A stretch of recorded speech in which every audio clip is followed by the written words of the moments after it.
I worked 10-hour shifts, and I'm pretty sure I spent 6 hours um, doing jam things. And I remember feeling so guilty at the end of the day. I mean, I did my work. I'm very good at time management, and I was then. Now being an entrepreneur, a total different story. But I was very good at time management and getting my work done and being a star employee. And so I knew how to manage both. But I think because I was such a good employee, I felt so bad about spending so much time. And I was like, gosh, I got to figure out how I can do justice. Can you imagine how much more efficient and successful I could be if I had all 10 hours? What does it take to turn your hobby into a fully fledged business? Today's guest, Ashley Rouse, did exactly that. Hi, my name is Sewa, and welcome to another episode of the She's Off Script podcast. Ashley Rouse is the CEO of Trade Street Jams, and her jam company creates clean vegan jams. So they put the minimum amount of ingredients inside of their jams so we can enjoy the healthy version of what jams should be. So if you're interested in hearing how she went from creating jams in her kitchen to now having a manufacturer and selling thousands of dollars of jam every single month, keep on listening. Also, if you find this episode helpful, don't forget to subscribe and hit the notification bell. We release new episodes every Thursday, both in video and audio format. All right, let's go ahead and jump into the episode. Ashley Rouse, welcome to She's Off Script. Thank you for being here. Thank you so much for having me. So for any of our listeners who haven't heard of you before, could you share who you are and what you do? Sure. I'm Ashley Rouse. I am the founder and CEO of Trade Street Jam Company. We make low sugar, culinary inspired vegan jams that are very clean label. And our whole mission is to introduce the world to a concept bigger than sugary jam on toast. So we're always sharing recipes for cocktails and roasted veggies and yogurt and oatmeal and all these really fun chef inspired applications, a little bit different than your traditional jam uses. So your jams typically have 2 to 3, not very many ingredients. Why is it so important to you to create a clean jam? I mean, right? We need to eat clean. Like, it's so important. I think it's just so interesting because being healthy and like clean eating has always been important. But like for me in particular, in my generation, like growing up, it wasn't something we focused on. Like I never remember my mom saying like, hey, this needs to be like vegan or low sugar or this. Like we kind of just ate what we wanted to. And it's just important for us, right? We want to live long lives. We want to be healthy and have kids. And African Americans suffer from diabetes, I think, more than any other race. Americans in general are obese. Like we just like got to get it together, and it doesn't have to be bad for you in order for it to taste good. And I feel like as a chef, it's like my civic duty to teach people that aren't aware of that. Oh, I love that. And you've been a chef for over 15 years, right? And also worked in hospitality marketing. So how did you go from doing that to making jams for a living? I always used to jam out back in the day. I loved like canning and preserving. And so I always did that on the side and just like gave it away as gifts and to friends and families for the holidays and things like that. And it's just something I love doing. I had a food blog back in the day called I Speak Kitchenese, and I was always like making jams and then making things with the jam. And I loved it. I had this like epiphany one day. I lived in this apartment on Trade Street in North Carolina. And I was like, oh, I would love to make a jam business one day and call it Trade Street Jam Company. And I think that was back in 2008. And I guess the idea never left my mind. And I moved to Brooklyn not that long ago, around 2015, 2016, and just got super inspired by like everything in Brooklyn, right? There's nothing like Brooklyn, and New York in general. And so just started jamming again on the side as a hobby and started selling it to try to make some extra money. And then here we are today. So how do you know when it's time to move it from hobby status to an actual viable business? How did you know? Yeah, I was going to say, how does one know? I can't tell you, girl. But for me, I think the moment came to me when I realized I was spending more time at my full-time job working on my side hustle than I was on my actual full-time job. I'll never forget, I remember this day, I worked 10-hour shifts and I'm pretty sure I spent 6 hours um, doing jam things. And I remember feeling so guilty at the end of the day. I mean, I did my work, I'm very good at time management and well, I was then. Now being an entrepreneur, a total different story, but I was very good at time management and getting my work done and being a star employee. And so I knew how to manage both, but I think because I was such a good employee, I felt so bad about spending so much time. And I was like, gosh, I got to figure out how I can do just this. Can you imagine how much more efficient and successful I could be if I had all 10 hours? So that was the moment for me. Oof. And oftentimes that happens when you're a star employee, you are able to get so efficient at what you do that you are able to balance both. So you were then making jam on the side at home. Are you still making the jam at home? Oh my God, no. I would die. Literally, I think I might die. Yeah, then I was making the jam in my apartment. So I would come home after work and make them. We were doing like small batches of like, I don't know, 20 to 30 jars or so. Okay. And I think about a year into doing that, I realized that that was just like it wasn't working. I was selling out of it pretty quickly. And Mhm. so I was like, okay, I got to kind of scale up a little bit. So I started doing some research for shared kitchen spaces that you rent out by the hour. And so about a year in, we moved to a shared kitchen space. And then we started doing batches of, I think, maybe 100 jams, Okay. which was a really nice, I guess, next step. And then we started selling them at like markets and things like that, so that it sounded like a lot, the 100 jams, and I was kind of intimidated by the idea. But we ended up selling them pretty quickly when we were doing like these summer fairs and farmers markets and things like that. And about a year after that, we were exhausted. We being my husband, who has no food service experience, who was absolutely miserable. And he's the sweetest person I know, never complained. But I could see it on his face. I was just like, this is tough. I was getting friends to help because I couldn't afford to hire help. And so about a year in, we finally moved to a co-packer. I didn't think I could afford it, a manufacturer. But we did it. And so, yeah, we have someone that manufactures the jam today.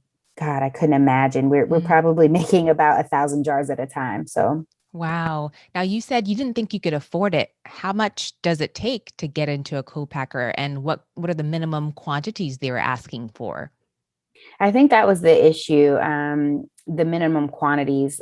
Most of the manufacturers were, I think, 100 gallons minimum quantity, which for me, 100 gallons would probably make about 2,000 jars. Ooh. So wait, is that right? Yeah, I think it would make about 2,000 jars, give or take. And so I mean, that's like absurd when you're starting off, right? I was like, how could I afford that? Where will I Yeah. sell I mean, that how many product? jars were you selling in order to do that? Wow. Yeah. I mean, I'm sure I was just barely selling the 100 of each flavor that we were making, and that's of each flavor. And so I would probably move through that in a few months, like 3 months maybe.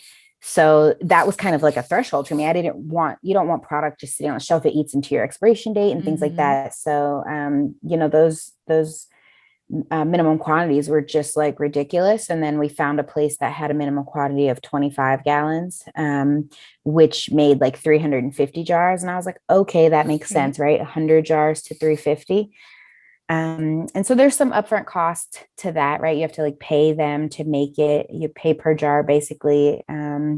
But we just did it. I think that's one of the funny things is there's so many things I don't remember the specifics because it's like you just do it. It reminds me of motherhood. Like now that I'm a new mom, it's like people are like, how are you doing that in entrepreneurship? I don't know. You just do it, right? Like that's what we're here to do.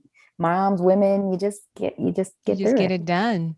And I Yeah, know you I get it heard done. that you had saved almost like a year's worth of runway. Did whatever you saved take you to that point of the year? So I want to clarify because I didn't really save a year's worth of runway. And I think that's an important point though, because a lot of people ask me like, how do you do it? How do you quit your job? Mm-hmm. And some people do have that savings, but a lot of people don't. And so I didn't have that. What it was that my husband and I put down on paper, if we went through everything we both did have in our savings account, our separate savings accounts that we had just saved up over years, which Mm-hmm. was not a ton by any means. I don't want anybody thinking it was like 30, 50,000. It wasn't at all.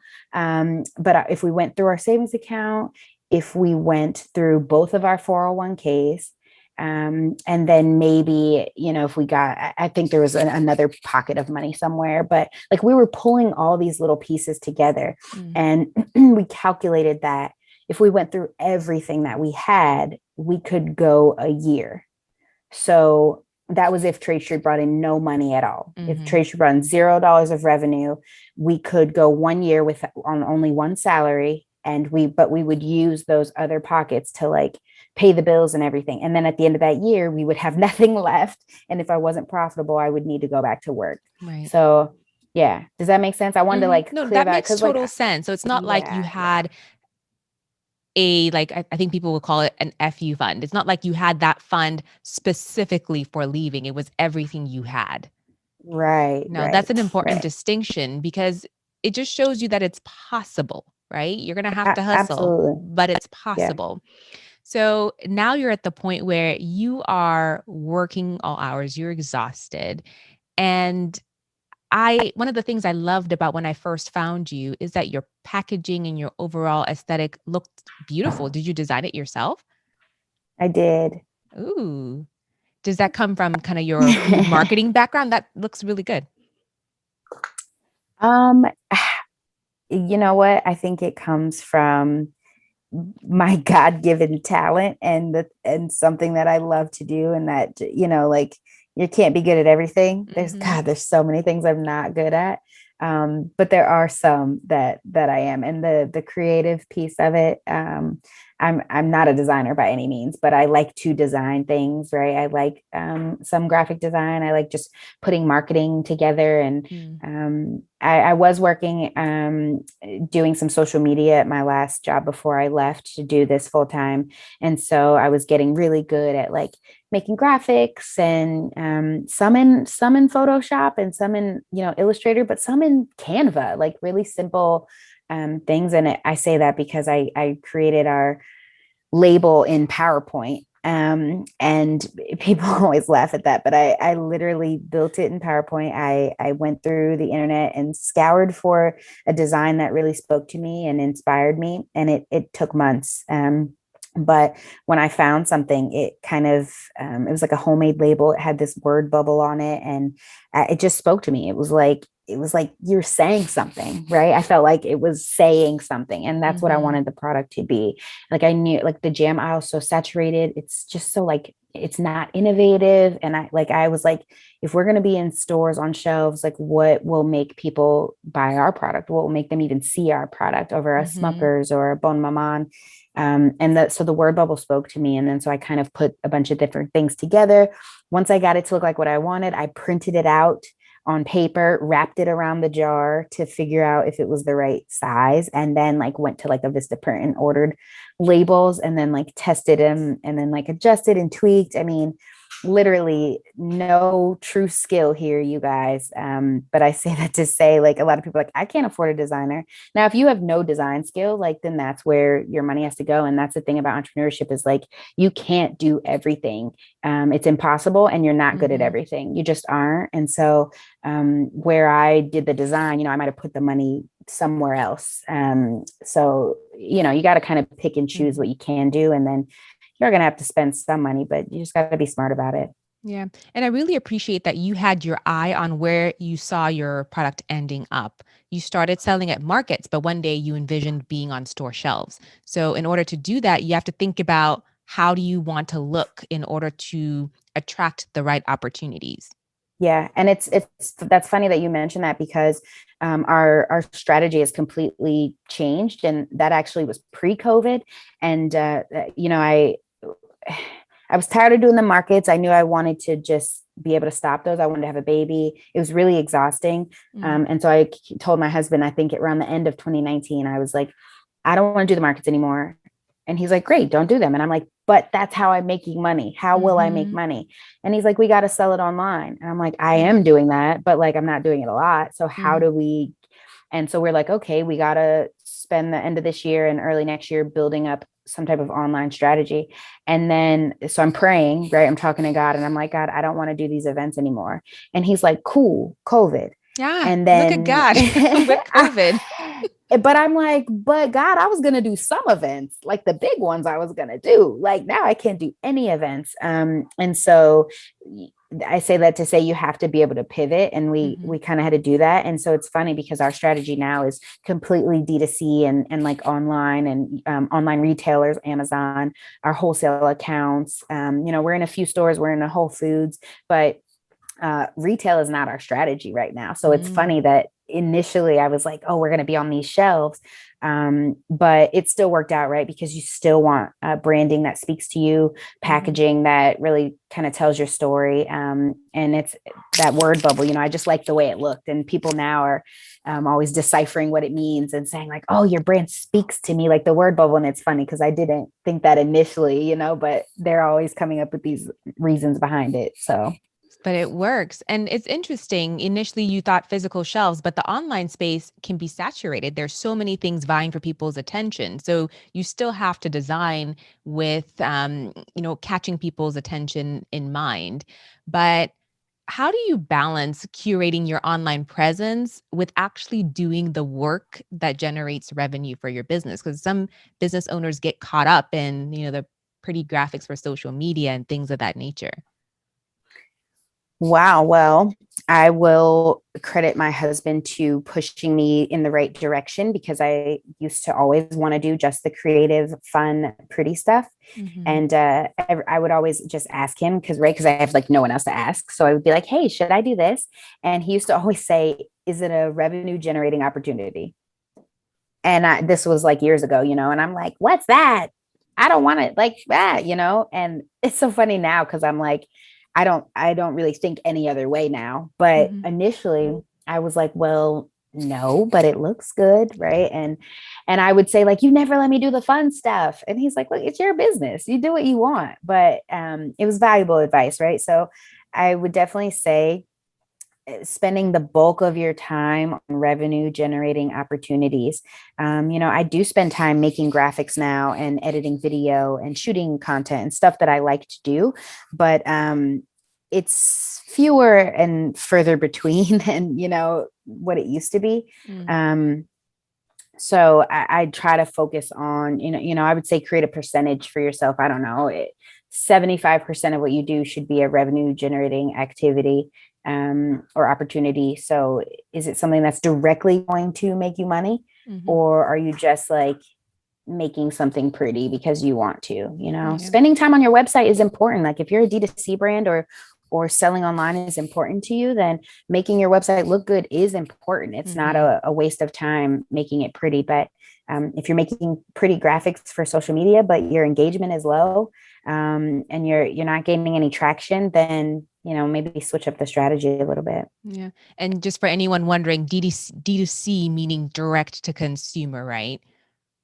Yeah. Absolutely. And so I'd love to know which lines of sales have been most effective for you because now you can have products for sale directly on your social media grids. So is that more, is that generating enough to be worth your focus, or is it mainly your website driving your traffic and sales?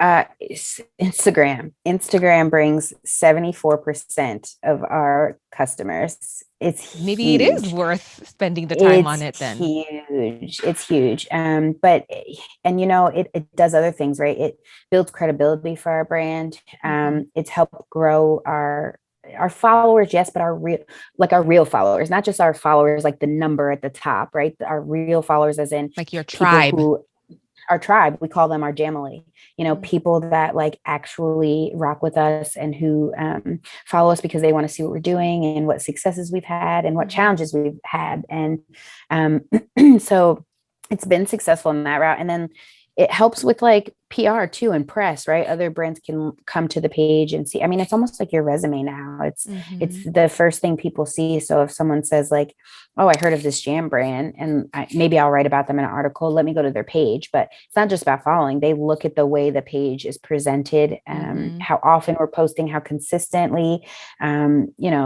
what's our tone of voice, what are we saying, right? All that they look at to say, oh, that okay, this is an appropriate brand that we want to write about. They fit our aesthetic. So Mm. Instagram is very important for us in more ways than one. Wow. So if you're product-based business where seeing is something that really moves people, maybe you do, invest more time in your social media in order to get more sales. Because 76% you said, or 74, 74. Yeah, that's amazing, right? it's So huge. It's yeah. huge. Yeah, so that's a good point to note there. Now, you said before the pandemic, the bulk of your sales were coming from in-person events. How did you manage to not only keep going, but to pivot and then make record sales? What did that pivot look like?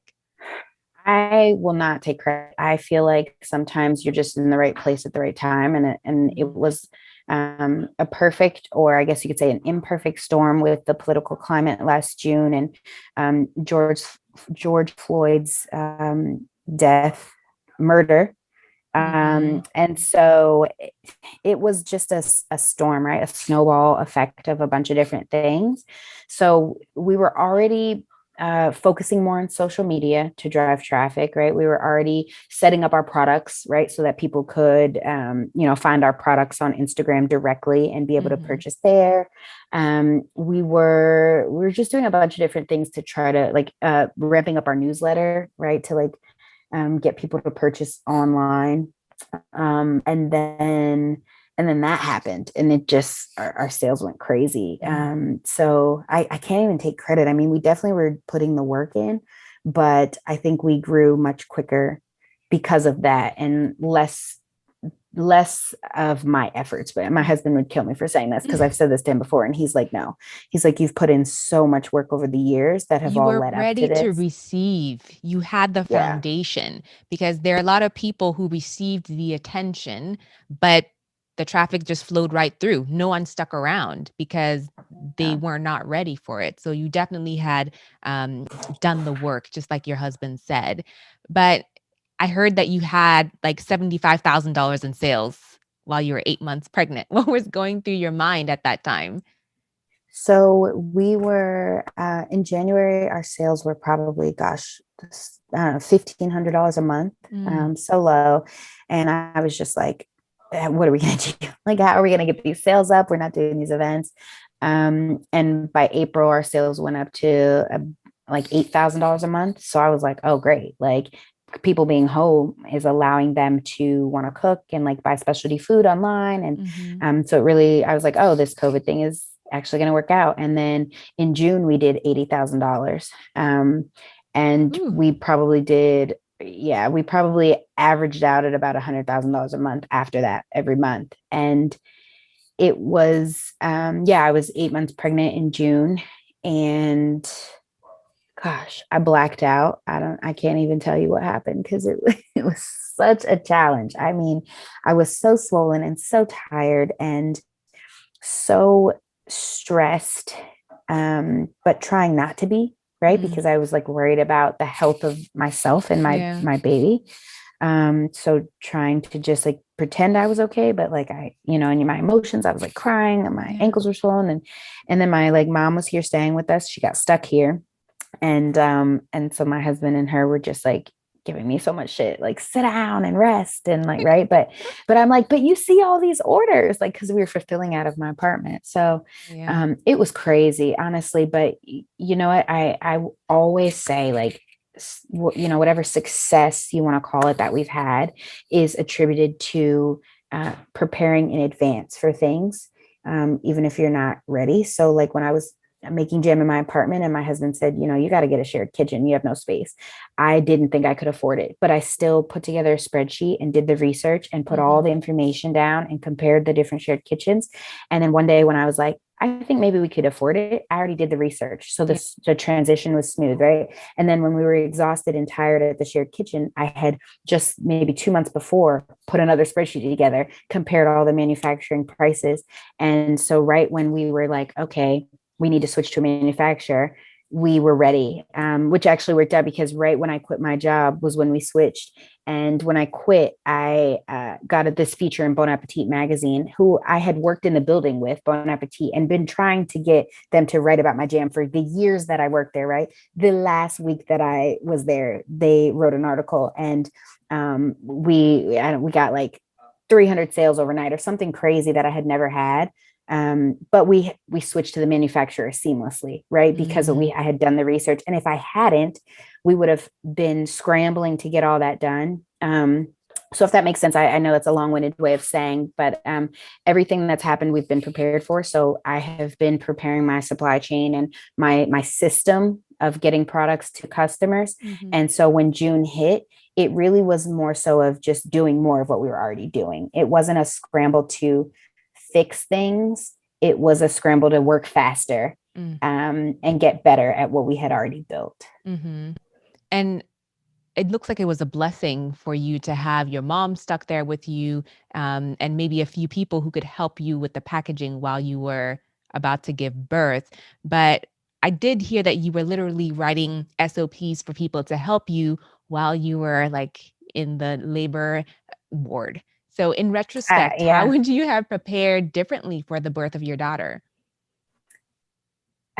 In retrospect, it all worked out really smoothly. It all was just, gosh, it was God's timing. I don't know what, I don't know what anyone believes in, but gosh, God was like right there with me, Mm. walking me through this entire thing. Um, I mean, yeah, I could have written some SOPs sooner. I had thought about it. That was my preparation. I had thought about it, so it wasn't a new concept. Mm. But I hadn't written them, and mostly too because it was COVID, and so I didn't expect to have anybody around me that would need the SOPs. So I Mm. had thought about them, and I had wanted to write them in the past, but I was like, I'll get to that at some point when I will have a team helping me. But because it was COVID, I was like, no one's gonna be helping me. And then when this happened, I had no choice, which was another stress because I had two employees in here in my home helping me, standing 3 feet from me, and I'm pregnant, and it's the height of a pandemic. Mm. And I'm like, don't breathe on me, but also come over here and let me show you how to do this. And it was so much. It was just, oh my God, I was so stressed about it, because I was freaking out, but I had no Mm. choice. I needed the help. So yeah, I mean, I guess I could have written some of those SOPs sooner, but the good thing is both of the teammates that were helping me had worked with me before, and they're just really great people, and they picked up everything very quickly. So yeah, and I needed something to distract me. I was induced, and so I was in labor for at least 24 hours, just like chilling.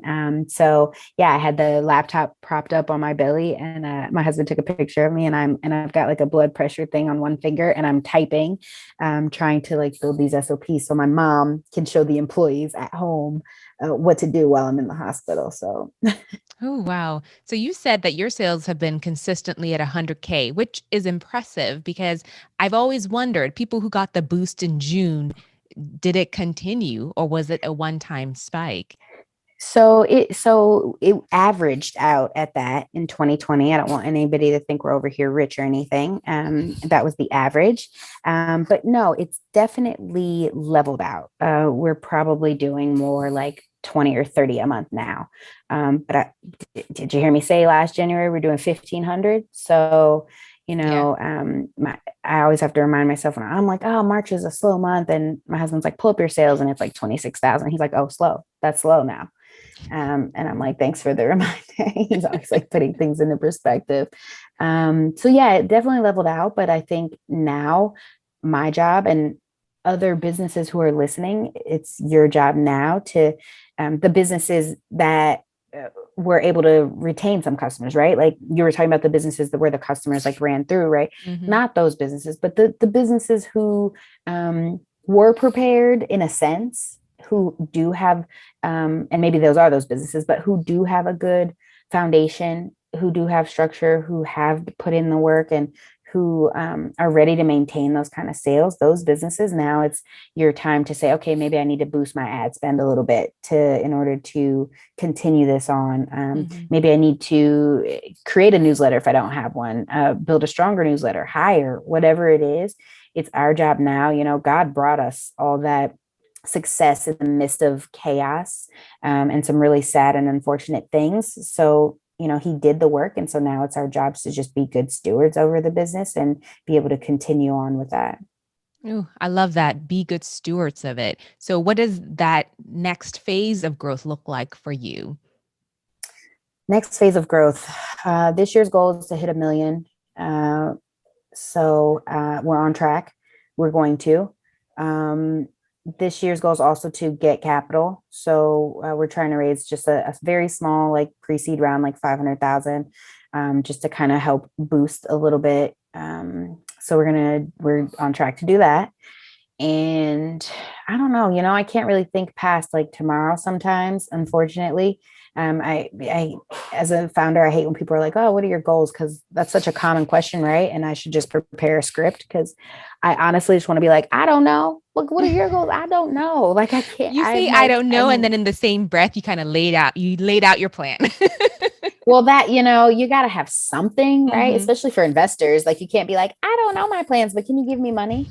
So, like, yeah, we've like laid out some goals, but like, I honestly, I can't, sometimes I can't even think past like this month or, like Mm. even in like the holidays are nuts. And I like can't even put my mind to that right now, but soon, like by next month, yes, I will be like planning the marketing for the holidays and like worrying about the next phase there, how to really capitalize on that. Cause last year's like Black Friday was crazy. It was like buy Black Friday and Mm. Black owned Friday and all these different like monikers for it. But yeah, I don't have a ton of plans, but my big plan is to grow quickly and grow big and sell the company and get rich.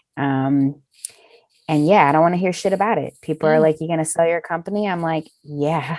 They're like, "Your baby?" Yes, I have a baby here. I'm going to sell this one, and then yeah, be able to do some other fun things. I'd love to be able to do some scholarships for other Black owned businesses, other women owned businesses. Do some master classes, share any knowledge that I have, that Mm. what I have learned. Knowledge is power, and we're trying to create this generational wealth, and so being able to share what I've learned is wealth. I like that. Wow. So much coming on the horizon for you. How can we support you? Where can we find you, especially since we are about creating the generational wealth within our community? Yeah, how you can support is buy jam. If you love it, then continue to buy jam, right? Repeat customers is what we need. Mm. So if you love the product, keep it going. Screw Smuckers. It's crap. It's not clean. It's not healthy. We've got some way better stuff that you can put in your cocktails and all different things. So check out the jam. We just came out with a hot sauce. We have a mocktail mix that you can add alcohol to, or you can drink it by itself. So support, like literally just support is how you can help us. And you can head to our website, tradestreetjamco.com, tradestjamco.com, and Trade Street Jamco. That's also our Instagram handle. Follow us, follow our journey. I share a lot of stories about like entrepreneurship too. So if you're a Black entrepreneur, a young entrepreneur, a woman entrepreneur, or just an entrepreneur, check out my stories. I'm always sharing like tips and highs and lows and everything. If you enjoyed this episode with Ashley, just know that we have over 130 audio episodes you can binge listen to at she'soffscript.com or anywhere audio podcasts are available. Don't forget to subscribe and hit the notification bell on your way out. We release new episodes every Thursday, both in audio and video format. All right, we'll see you back here next Thursday. Bye.